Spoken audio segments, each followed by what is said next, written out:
Hello and welcome back to my series. In today's video, we will be exploring Autopsy, an open source digital forensic tool. We'll dive into what Autopsy is, its background, and how it's been used in real criminal and get Hello and welcome back to my series. In today's video, we will be exploring Autopsy, an open source digital forensic tool. We'll dive into what Autopsy is, its background, and how it's been used in real world criminal investigations to solve cases and uncover digital clues. Then we will get into a real demonstration using Autopsy on Kali Linux. So let's dive right into it. Autopsy is an open source digital forensic platform used to investigate and analyze computer systems.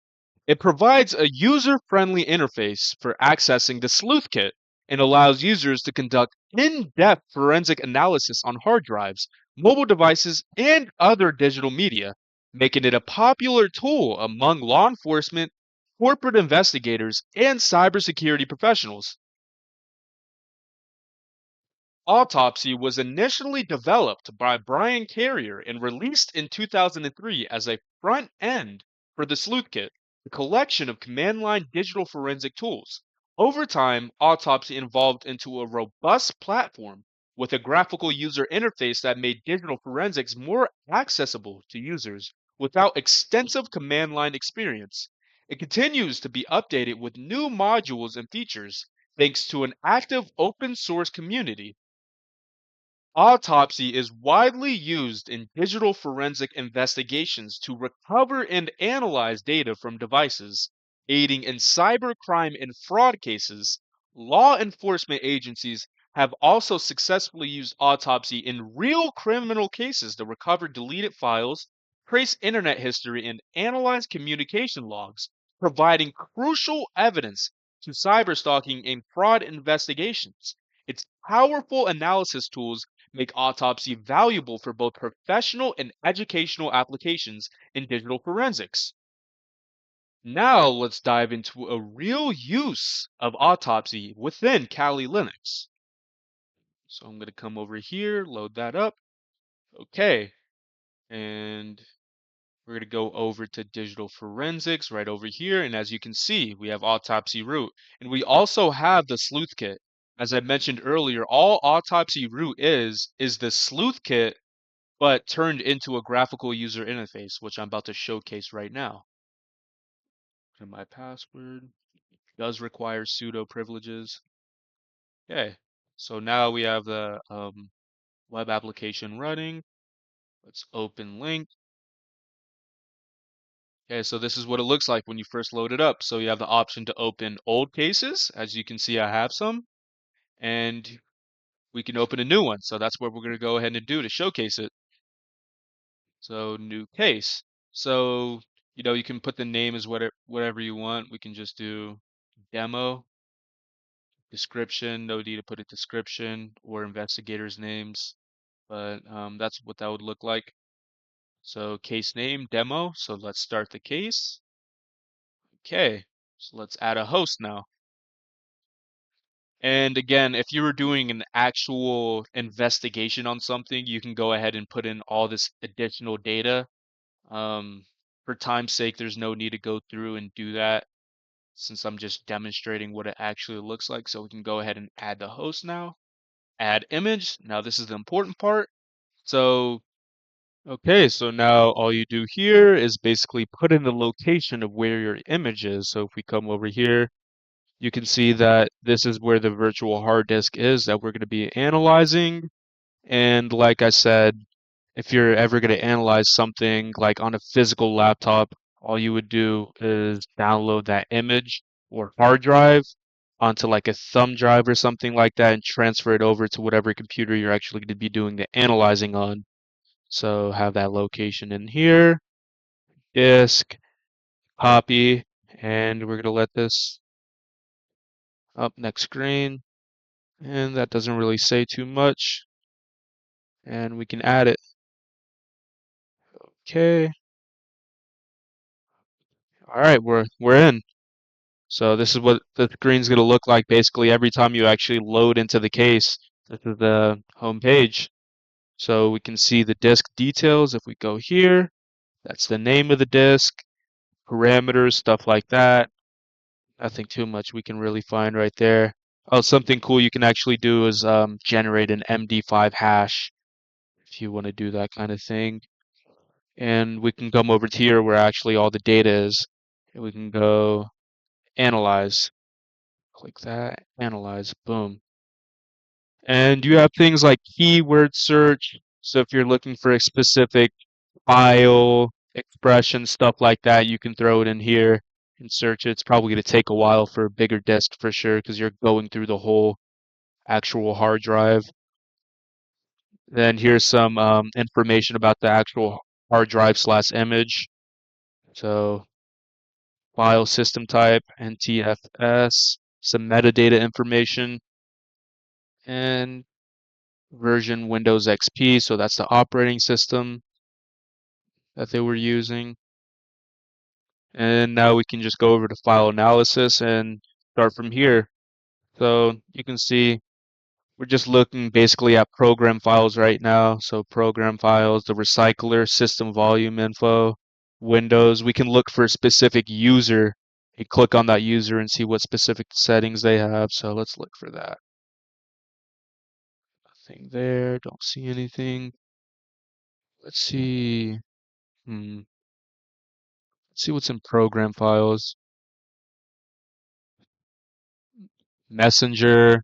So we're basically looking at all the files they have on their computer right now that we captured. So you can see how this can definitely go a long way for analysis. VMware, that's funny because that's where what I'm actually using right now. Windows Media Player, WinZip, basically regular applications that were on this computer, nothing crazy. Now let's see if we can find something more personal like images or anything like that.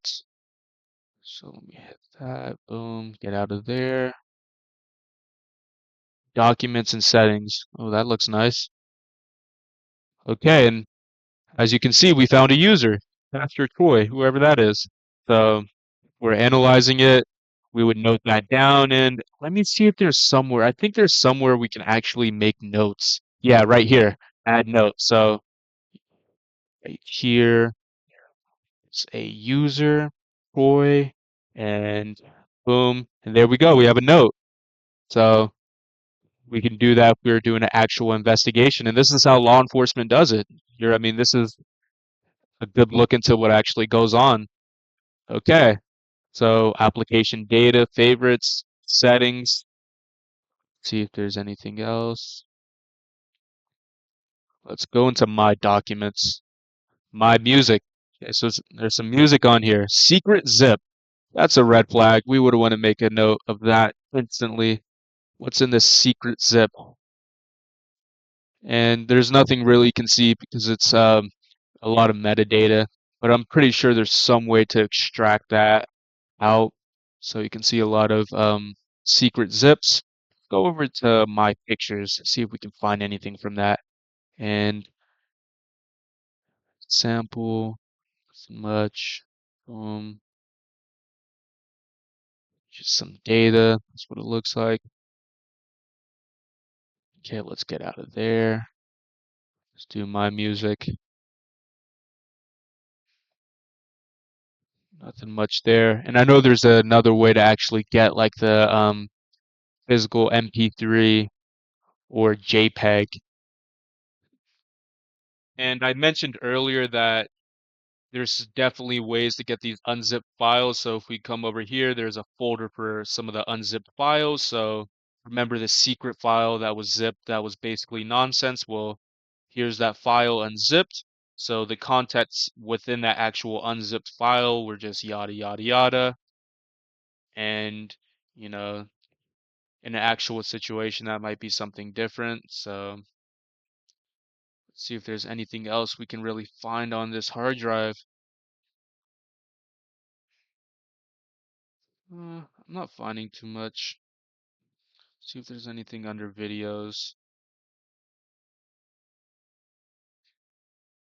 Yeah, just hex data. That's all. Nothing too crazy. And now I'm just going to exit out of here. So you can imagine how harder this might actually be if you're doing this straight by command line. I mean, I don't even think I would be able to do that. That is definitely something for experienced people. It just takes a lot of knowledge of understanding just how to use tools in general, not even digital forensic wise and actually. But as you can see, this is basically what's inside the hard drive. So we went through a bunch of the hard drive that fast using this tool, and we can make official notes, events. One of the biggest things Autopsy Root is actually used for is something called metadata. Now, metadata basically allows you to look at some of the files that have been deleted in the past. You don't get much data, but it can be extremely helpful depending on when exactly or how recently the file was deleted to actually recover it. And you also get knowledge on files that have been deleted from months or years ago. So no matter what kind of device you have, if you download a file and delete it, there's something called metadata that's being left. So if we go over here, we can see some of the allocated space. Click on it and MD5 content. That concludes our look at autopsy, a vital tool in digital forensics for uncovering hidden data and solving digital crimes. I hope this video has provided insight into how autopsy works and its role in real-world investigations. And I also hope you enjoyed our real look into autopsy being used live. Thank you.